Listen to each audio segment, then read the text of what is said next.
আসসালামু আলাইকুম। আজকে চলে আসছি আরেকটা ভিডিও নিয়ে। সেটা হচ্ছে এখানে মাটি পরীক্ষা করছি।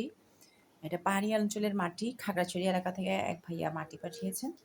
তো দেখুন আমি এখানে মাটি পরীক্ষা-নিরীক্ষার জন্য যেটাকে সয়েল টেস্টার বলা হয়, সেই সয়েল টেস্টারটা এখানে বসালাম। যে বাংলাদেশের খাগড়াছড়ি অঞ্চলে আমি যে চারাটি লাগাতে চাচ্ছি সেটা স্থায়িত্ব হবে কিনা মাটির পিএইচ পরীক্ষার জন্য আমি এখানে বসে আছি। দেখুন পিএইচ এর লেভেলটা দেখুন দেখা যাচ্ছে। এই যে মার্কটা দেখতে পাচ্ছি, একটু কাছ থেকে দেখালে বোঝা যাবে। এটা যদি মার্কটা আমার এখন উপরের দিকে উঠেনি, এটা অ্যালকালাইন, এটা অ্যাসিডিক। যদি অ্যালকালাইন মাটি হয়ে থাকে, একটু ভালো করে দেখাই, অ্যালকালাইন মাটি যদি হয়ে থাকে তাহলে এটা ময়েশ্চার কীরকম সেটা বোঝা যাবে। অ্যালকালাইন মাটির পরিমাণ যদি 5.5 থেকে 7 এর মধ্যে হয় তাহলে সেই মাটিটি অবশ্যই গাছ লাগানোর উপযুক্ত।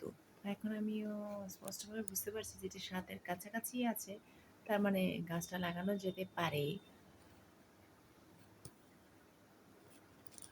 তো এই হচ্ছে মাটি, আর কালারটা দেখুন, মাটির কালারটা আমি একটু দেখাই আপনাদেরকে। এটা পাহাড়ি মাটি। এটা কিন্তু বাংলাদেশের নরমাল যে কালো মাটি তা না, সেটা নয়। এটা পাহাড়ি মাটি। এই মাটিতেও ফসল উৎপাদন করা যায়। তো এই হলো আমার আজকের কার্যক্রম ভিডিও। সবাই ভালো থাকবেন এবং দোয়া করবেন। ধন্যবাদ।